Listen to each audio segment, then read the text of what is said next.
नमस्कार दोस्तों, तो कैसे हैं आप? आई होप आप सभी ठीक होंगे। स्वागत है आपका हमारे नए एसएपी एचडी के वीडियो में, जहां पर हम आज जानने वाले हैं SAP HD order to cash cycle detail process flow with explanation. मैं आपको बताने वाला हूँ, साथ ही साथ मैं आपको इसको सिस्टम में बना के भी एसएपी में लॉगिन करके के भी बताने वाला हूँ। तो आज हम सीखने वाले हैं ऑर्डर टू कैश। ओटीसी का फुल फॉर्म होता है order to cash cycles. So let's say order to cash overview. सबसे पहले कस्टमर इंक्वायरी करता है। इंक्वायरी के बाद हम कोटेशन बनाते हैं। लीगल होता है, जहां पर हम मटेरियल की क्वांटिटी, मटेरियल की प्राइस कितनी है, पेमेंट टर्म्स क्या रहेगा, कस्टमर के साथ शेयर करते हैं। और जब कोटेशन कस्टमर फाइनल कर देता है, उसके बाद सपोज करो कस्टमर ने कोटेशन फाइनल कर दिया और हमको ऑर्डर दे दिया है, उसके बाद हम सेल्स ऑर्डर जनरेट करते हैं। सेल्स ऑर्डर के बाद डिलीवरी सिस्टम में बनती है, जो कि आप पिछले हमारे वीडियो में देख सकते हैं। और डिलीवरी के बाद गुड्स इश्यू होता है। गुड्स इश्यू में हमारी इन्वेंट्री रिड्यूस होती है। और गुड्स इश्यू के बाद हम बिलिंग करते हैं with the difference of delivery. उसके बाद पेमेंट होता है। तो ये पूरी प्रोसेस, इस इन सारी प्रोसेस को हम कहते हैं order to cash. Customer inquiry से लेकर तो कस्टमर के पेमेंट तक। इंक्वायरी के बाद समझ लेते हैं। Customer request information about product और सर्विस। नो प्राइसिंग और कमिटमेंट येट। इंक्वायरी में कुछ प्राइसिंग और कुछ कमिटमेंट नहीं होता है। डॉक्यूमेंट टाइप स्टैंडर्ड आईएन रहता है। VA11 टी कोड है इंक्वायरी क्रिएट करने का। Quotation company provide offer with price and terms. Quotation में कंपनी प्रोवाइड्स करती है ऑफर और प्राइसिंग और टर्म्स एंड कंडीशन के साथ। वैलिडिटी पीरियड कोटेशन में हम डालते हैं। डॉक्यूमेंट टाइप इसका स्टैंडर्ड QT होता है। टी कोड होता है VA21 क्रिएट कोटेशन का। अब हम सेल्स ऑर्डर पे आते हैं। सेल्स ऑर्डर जब भी बनाते हैं जब हमारा कोटेशन कंफर्म हो जाता है। तो कस्टमर कंफर्म परचेस, जैसे हम सेल ऑर्डर बनाते हैं वैसे ही सिस्टम बैकग्राउंड में एटीपी चेक करता है, प्राइसिंग पोस्टर चेक करता है, क्रेडिट चेक करता है, डिलीवरी शेड्यूल करता है। और स्टैंडर्ड डॉक्यूमेंट टाइप जो कि हमने पुराने हमारे वीडियोस में देखा OR होता है। टी कोड होता है VA01 सेल्स ऑर्डर क्रिएट करने के लिए। डिलीवरी में warehouse prepare goods for dispatch. हमारा जो डिलीवरिंग प्लांट है या मैन्युफैक्चरिंग प्लांट, वहां से हम गुड्स डिस्पैच करते हैं। पिकिंग होता है, पैकिंग होता है, रूट और शिपिंग पॉइंट डिटर्मिनेशन होता है। टी कोड है VL01N कोड डिलीवरी क्रिएट करने का। फिर गुड्स इशू करते हैं, ऑनरशिप ट्रांसफर टू कस्टमर। जैसे ही गुड्स इशू करते हैं वैसे स्टॉक हमारा इन्वेंट्री से रिड्यूस होता है और ऑनरशिप ट्रांसफर हो जाती है कस्टमर के पास। इन्वेंट्री रिड्यूस होती है एसएपी में। Counting documents gets posted. T code है VL02N for post good issue का। बिलिंग में SAP generate customer invoice. Billing document updates FI account receivable. T code to create invoice और billing VF01। Customer payment, customer pay the invoice, account receivable clears. FI modules handle payment posting. T code example F28 post incoming payment. तो ये process flow है हमारा। Inquiry बनती है, quotation और sales order. हम ये पूरा सिस्टम में देखने वाले हैं। तो चलिए हम से चलते हैं सिस्टम में। यहाँ पर हमको सबसे पहले ऑर्डर बनाना है VA11। हम इंक्वायरी क्रिएट कर रहे हैं VA11 से। Okay. So basically OTC cycle में हमारा इंक्वायरी से स्टार्ट होता है और पेमेंट तक खत्म होता है। इंक्वायरी का ऑर्डर टाइप जो स्टैंडर्ड है IN है। और यहाँ पर मैं सेम सेल्स एरिया यूज करने वाला हूँ जो कि मैंने पिछले वीडियो में यूज किया था। Sales office, sales group. आप चाहो तो यहाँ पे F4 करके अपना सेल्स एरिया भी यूज कर सकते हो, लेकिन मैं ये सेल्स एरिया यूज करने वाला हूँ क्योंकि ये पूरा कॉन्फ़िगर है। इंटर किया। यहाँ पर मुझे सेम कस्टमर डालना है। आप मैनुअल कस्टमर का नंबर अगर आपको पता हो तो आप डाल सकते हो, जैसे कि मुझे पता है 10 कस्टमर को यूज करने वाला हूँ। कस्टमर रेफरेंस नंबर, यहाँ पर आपको मेंटेन करना रहता कस्टमर इंक्वायरी, जो भी इंक्वायरी नंबर है वो डाल सकते हैं 123। यहाँ पर कस्टमर रेफरेंस नंबर जिस हम डाल देते हैं, डेट आज की डेट। यहाँ पर वैलिड फ्रॉम, ये इंक्वायरी कब से कब तक आपको वैलिड रखनी है तो वो डिटेल हमको डालनी है। तो लेट से 15/11 से लेकर तो हम 2025 तक के लिए वैलिड रख देते हैं। यहाँ पर आपको मटेरियल डालना है जिस मटेरियल का कस्टमर इंक्वायरी कर रहा है। तो यहाँ पर मटेरियल मेरे पास ऑलरेडी है। यहाँ पर मैं F4 करके निकाल लेता हूँ, जो कि जो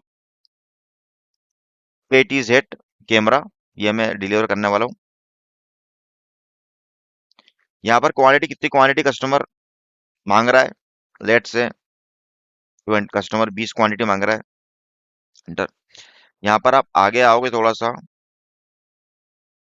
यहाँ पर आपको प्लांट मेंटेन करना होता है। मैं आपको दिखा देता हूँ।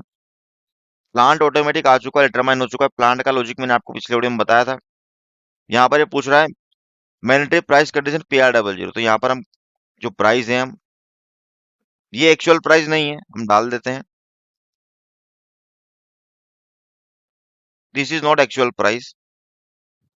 1000 डिटेल डालने के बाद हमको यहाँ पे एडिट पे जाना है। एडिट पे जाने के बाद इनकम्प्लीशन लॉग पे क्लिक करना होता है। तो आप देखोगे कि नेट वैल्यू कैलकुलेट हो गई है 20 बॉक्स के हिसाब से, और यहाँ पे मैं ऑर्डर को सेव कर देता हूँ, इंक्वायरी को। अब मेरा इंक्वायरी सेव हो चुका है। अब इंक्वायरी का रेफरेंस से मैं बनाने वाला हूँ कोटेशन, जो कि हमने देखा था। ये मेरा ऑर्डर नंबर है 117। अब मैं कोटेशन क्रिएट करने वाला हूँ। कोटेशन क्रिएट करने का टी कोड है VA21। यहाँ पर VA21 डाल देता हूँ मैं।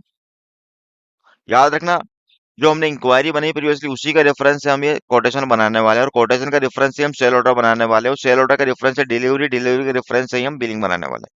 तो यहाँ पर कोटेशन का टाइप आपको डालना है, स्टैंडर्ड टाइप कोटेशन का होता है QT होता है। डाल दिया मैंने। सेल्स एरिया जो हमने प्रीवियसली यूज किया था वही हम यूज करने वाले हैं। यहाँ पर आपको क्रिएट विद रेफरेंस पे क्लिक करना है, क्योंकि इंक्वायरी से डेटा, क्योंकि इंक्वायरी ऑलरेडी बनी हुई कस्टमर के अगेंस्ट में। यहाँ पे इंक्वायरी हम क्लिक करते हैं।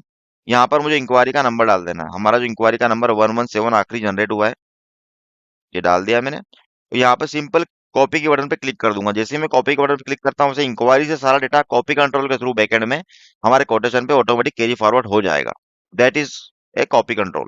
जैसा कि आप देख रहे हैं कि कोटेशन पे डेटा क्रिएट कोटेशन आ चुका है। यहाँ पे नंबर अभी सेव नहीं किया है, यहाँ पर कस्टमर रेफरेंस नंबर में डाल देता हूँ। कोटेशन का जो डेट को मैंने इशू किया है, जो भी है, डेट डाल देता हूँ कोटेशन की। अगेन यहाँ पर वैलिड फ्रॉम से वैलिड टू, कोटेशन कब से कब तक वैलिड रहेगा ये आपकी सेल्स वाली टीम डिसाइड करती है। तो लेट्स से कि हम 7 दिन का ले लेते हैं एवरेज, इंटर कर देते हैं हम। सो ये डिटेल पूरी कॉपी हो चुकी है। आप देखेंगे कस्टमर भी कॉपी हो चुका है, मटेरियल भी कॉपी हो चुका है, क्वांटिटी भी कॉपी हो चुकी है। प्लांट भी मेरा LN01, जिस प्लांट से मैं ये मटेरियल डिस्पैच कर रहा हूँ, वो भी आ चुका है। ठीक है। प्राइस भी आ चुकी है। इंक्वायरी में जो प्राइस डाली थी वो क्वेरी फॉरवर्ड होकर यहाँ पे नेट वैल्यू में आ चुकी है कोटेशन के। एडिट पे क्लिक करते हैं, इनकम्प्लीशन लॉक पे क्लिक करते हैं। इनकम्प्लीशन लॉक क्लिक करना जरूरी है, अदरवाइज सिस्टम में एरर देगा। यहाँ पर डॉक्यूमेंट कंप्लीट आ रहा है, इट मीन्स कि हमारे डॉक्यूमेंट में कोई, सब कुछ डॉक्यूमेंट में कंप्लीट। तो यहाँ पर हम इसको सेव कर देते हैं। अभी कोटेशन हमारा सेव हो चुका है। कोटेशन का रेफरेंस अब हम बनाने वाले हैं सेल ऑर्डर। सो ये हमारा कोटेशन सेव हो चुका है। ऑर्डर में कॉपी कर लेता हूँ कोटेशन नंबर। अब इस कोटेशन का रेफरेंस है, लेट्स से कि कस्टमर ने कोटेशन कंफर्म कर दिया है। अब हम ऑर्डर बनाने वाले हैं। तो ऑर्डर का टी कोड होता है हमारा, जैसे कि हमने पिछले वीडियो में आपको बताया है, VA01। ये मैंने VA01 चलाया और यहाँ पे क्लिक कर दिया। स्टैंडर्ड जो ऑर्डर टाइप हमारा OTC का रहता है वो था OR। तो हम यहाँ पर ही हम OR यूज करने वाले हैं। यहाँ पर आपको OR डाल देना है। और आप देखेंगे सेल्स एरिया जो प्रीवियसली हमने इंक्वायरी में लिया था वही हमको डालना है, कोटेशन में जो लिया था वही डालना है। सेम होना चाहिए, अदरवाइज सिस्टम एरर देगा। सिंस हमने ये डाल दिया है, अगर आप नहीं भी डालोगे तो भी सिस्टम एक्सेप्ट कर लेगा, क्योंकि हम जो ऑर्डर बनाने वाले हैं वो हम रेफरेंस से बनाने वाले हैं। किसके रेफरेंस से? कोटेशन का रेफरेंस। तो यहाँ पर क्रिएट विद रेफरेंस पे क्लिक करना है। Quotation, you can see quotation here, you can put your quotation that you have created some time back. Quotation number डाल दिया, जस्ट यहाँ पे आपको क्लिक कर देना है। कॉपी कंट्रोल के थ्रू कोटेशन में जो भी डिटेल थी सारी कैरी फॉरवर्ड होके ऑर्डर पे आ जाएगी। तो यहाँ पे कस्टमर रेफरेंस नंबर, यहाँ पे कस्टमर का हमको पीओ डालना है। लेट से कस्टमर का पीओ जो भी आया है वो एक्चुअल डाल देते हैं हम यहाँ पे। यहाँ पे डेट डाल देते हैं जिस डेट पे आया है। प्राइस भी आ चुकी है यहाँ पर ऑटोमेटिकली। ऑर्डर आप प्राइस चाहो तो चेक कर सकते हो कंडीशन में जाके। 1000 रुपये प्राइस की डली हुई है, जो कि एनालिसिस में हम जाएंगे तो जो प्राइस जो आ रही है वो आ रही है किसके थ्रू? कंडीशन रिकॉर्ड के थ्रू। कंडीशन रिकॉर्ड यानी प्राइसिंग रिकॉर्ड भी एक तरह का मास्टर डेटा ही होता है। ये यहाँ से हमारी प्राइस आ चुकी है। आप चाहो तो इसे एनालिसिस में जाके चेक कर सकते हो। पे क्लिक करते हैं, बैक आते हैं। अगेन एडिट पे जाके इनकम्प्लीशन लॉग पे चेक करते हैं। डॉक्यूमेंट इज कंप्लीट आ रहा है। यहाँ पर मैं अगेन बैक आता हूँ। आप देखेंगे हमारा सेल्स ऑर्डर कंप्लीट है। एडिट पे जाता हूँ, इनकम्प्लीशन लॉग पे क्लिक करता हूँ। डॉक्यूमेंट इज कंप्लीट, इसको मैं सेव कर लेता हूँ। अब इस सेल्स ऑर्डर का रेफरेंस से जो आया है, इस सेल्स ऑर्डर के बेस पे ही हमारी प्रोडक्शन की टीम प्रोडक्शन करती है। 652 मेरा ऑर्डर नंबर आ चुका है। अब मुझे इसकी डिलीवरी बनानी है। डिलीवरी का टी कोड के आप टेंशन मत लीजिए, टी कोड मैं आपको दे दूंगा सारे वीडियो को डिस्क्रिप्शन। VL01N टी कोड चलाना है मुझे डिलीवरी क्रिएट का। अब यहाँ पर मेरा जो ऑर्डर था, सबसे पहले मुझे शिपिंग पॉइंट पता करना है। मैंने आपको पिछले वीडियो में बताया था कि शिपिंग पॉइंट हम किस तरह से चेक कर सकते हैं। VA03 में हम जाएंगे, जो ऑर्डर अभी बना 652 हमारा ऑर्डर बना था, 652 ऑर्डर हम चेक करेंगे कि इसका शिपिंग पॉइंट क्या है। 652 चलाया हमने, यहाँ पे आइटम पे आपको क्लिक करना है और शिपिंग के टैब में जाना है, तो आप देखेंगे कि यहाँ पे 4445 करके शिपिंग पॉइंट आया हुआ है। ये आपको यहाँ पे डाल देना शिपिंग पॉइंट पे। अब आपको शेड्यूल लाइन भी चेक करने की, शेड्यूल लाइन में डेट कौन सी कंफर्म आ रही है। तो कंफर्म डेट 15 तारीख को आ रही है। देखिए आप देखेंगे ऑर्डर क्वांटिटी 20, राउंडेड क्वांटिटी 20 और कंफर्म क्वांटिटी 20, यानी कि 15 तारीख को हमारी कंफर्म क्वांटिटी है। इस डेट को हम डिलीवरी बना सकते हैं, तो ये हमको चेक करना है before creating the delivery, otherwise system will give the error. Copy, match डाल दिया, इंटर किया है मैंने। यहाँ पर डिलीवरी क्रिएट कर सकूँ, यहाँ पर डिलीवरी क्रिएट कर रहा हूँ मैं। यहाँ पर पिकिंग पे आपको जाना है। यहाँ पर आपको स्टोरेज लोकेशन डाल देनी कि स्टोरेज लोकेशन से मटेरियल डिलीवर होने वाला है। बाय डिफॉल्ट 0001 आ रही है। यहाँ पे delivery quantity equal to picked quantity, यानी डिलीवरी क्वांटिटी और पिक क्वांटिटी दोनों सेम होनी चाहिए, अदरवाइज अगर आप पिक क्वांटिटी बढ़ा दोगे तो सिस्टम एरर देगा इस तरह की। Pick quantity is larger than the quantity to be delivered. So यहाँ पर make sure deliver quantity and pick quantity should be same. Delivery यहाँ पर हमने डिलीवरी हम सेव कर देते हैं। डिलीवरी सेव कर दी है, लेकिन डिलीवरी का अभी हमने पीजीआई नहीं किया है। पीजीआई करने के लिए हम VL02 कोड चलाते, VL02, यानी कि अभी अकाउंटिंग एंट्री जनरेट नहीं हुई है, गुड्स का मूवमेंट नहीं हुआ है, गुड्स की ओनरशिप अभी हमारे पास ही है। अब स्टॉक में आपको चेक करवा देता हूँ पहले एक नई विंडो में। MMB code, check stock, LN01, इसको एग्जीक्यूट कर देते हैं हम। तो आप देखोगे 5543 हमारे पास स्टॉक है, 5543 का, और 20 का हम गुड्स इशू करने वाले हैं। तो यहाँ पे पोस्ट गुड इशू कर देता हूं मैं 55443। ओके, 5523 होना चाहिए पीजीआई होने के बाद। जैसे ही हम पीजीआई करते हैं वैसे मटेरियल की ओनरशिप ट्रांसफर हो जाती है कस्टमर के पास, और इन्वेंट्री हमारी अपडेट हो जाती है। हमारे स्टॉक से मटेरियल रिड्यूस हो जाता है। अब आप देखेंगे कि मटेरियल डॉक्यूमेंट भी क्रिएट हुआ है। लेट से यहाँ पर हम चलते हैं, हमारे स्टॉक चेक करते हैं, स्टॉक में क्या अपडेट हुआ है। यहाँ पर हम इसको रिफ्रेश कर देते हैं। आप देखेंगे 5523 अनरिस्ट्रिक्टेड स्टॉक हमारे पास दिख रहा है, यानी कि हमारा गुड्स मूवमेंट हो चुका है। अब ये डिलीवरी का रेफरेंस हम क्या करेंगे, बिल बनाएंगे। VF01 हमारा टी कोड होता है बिल बनाने का। यहाँ पर हम VF01 इंटर करते हैं। यहाँ पर डिलीवरी, जिस डिलीवरी के अगेंस्ट आप इनवॉइस बनाना चाहते हो, बिल बनाना चाहते हो, डाल देना। इसके बाद आपको इंटर करना है, इंटर करना है। तो ये 15 तारीख की डेट आ रही है, ये कस्टमर है, बिलिंग टाइम हमारा F2 है। ये मेरा नेट वैल्यू इतनी आ चुकी है। आप चाहो तो आइटम पे क्लिक करके कंडीशन में जाकर चेक कर सकते हो, हमारा बन चुका आइटम,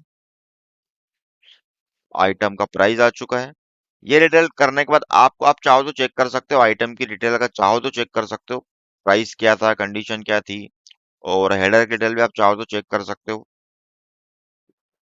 ये ठीक है, तो लेट्स से इसके बाद आपको सेव कर देना है। तो ये आपका जो डॉक्यूमेंट क्रिएट होगा ये होगा हमारा इनवॉइस नंबर। ये हमारा इनवॉइस नंबर क्रिएट हो चुका है। इसको देखना हो तो आप VF03 में जाके इस टी कोड, VF03 में जाके आप इनवॉइस को व्यू कर सकते हो। ये मेरा इनवॉइस बन चुका है। ये किस तरह से आप ओटी साइकिल एसएफए में बना सकते हो, तो ये वो सिंपल तरीका है। ओटी साइकिल का इंक्वायरी से स्टार्ट होता है और बिलिंग पे खत्म होता है। अब यहाँ पे इंटरव्यू के क्वेश्चन आते हैं कि what do mean by OT cycle. So आपको बताना है कि ओटीसी साइकिल का full form order to cash cycle होता है, जहां पर कस्टमर इंक्वायरी करता है, इंक्वायरी के बेस पे फिर हम कोटेशन बनाते हैं, कोटेशन के बाद कोटेशन का रेफरेंस हम सेल ऑर्डर बनाते हैं, फिर सेल्स ऑर्डर का रेफरेंस हम बनाते हैं डिलीवरी, डिलीवरी के बाद हम पीजीआई करते हैं, पोस्ट गुड इशू करते हैं, उसके बाद हम बिल बनाते हैं हम। तो ये पूरी साइकिल हमारी होती है ओटीसी, इसको कहते हैं ऑर्डर टू कैश साइकिल। अगर आपको कुछ कंफ्यूजन हो इस साइकिल में तो आप हमसे कमेंट कर पूछ सकते हैं, हम आपके कमेंट का जरूर रिप्लाई करेंगे। और जो भी स्टडी मटेरियल्स है वो आपको हमारी गूगल ड्राइव पे की लिंक भी हम दे देंगे, तो आपको वहां से मिल जाएंगे, तो आप इजीली वहां से आप चेकआउट कर सकते हो। तो आज के वीडियो में इतना ही। अगर आप रियल में एसएपी सीखना चाहते हैं तो आप हमारे चैनल को सब्सक्राइब कर लीजिए, क्योंकि हमारा मोटिव यही है कि हम आपको एसएपी के बारे में आपको नॉलेज दें, ताकि आप सीख सकें और अपना करियर बना सकें। ये सब्सक्राइब करना फ्री ऑफ कॉस्ट है, इसमें कोई आपका चार्ज नहीं लगने वाला है। ये जो वीडियो जो हम बना रहे हैं केवल इन्फॉर्मेशन और एजुकेशन पर्पस के लिए बना रहे हैं, ताकि हम लोगों को एजुकेट कर सकें एसएपी में, जो कि एसएपी में अपना करियर करियर बनाना चाहते हैं। Okay, thank you. जय हिंद, जय भारत। आपका दिन शुभ हो।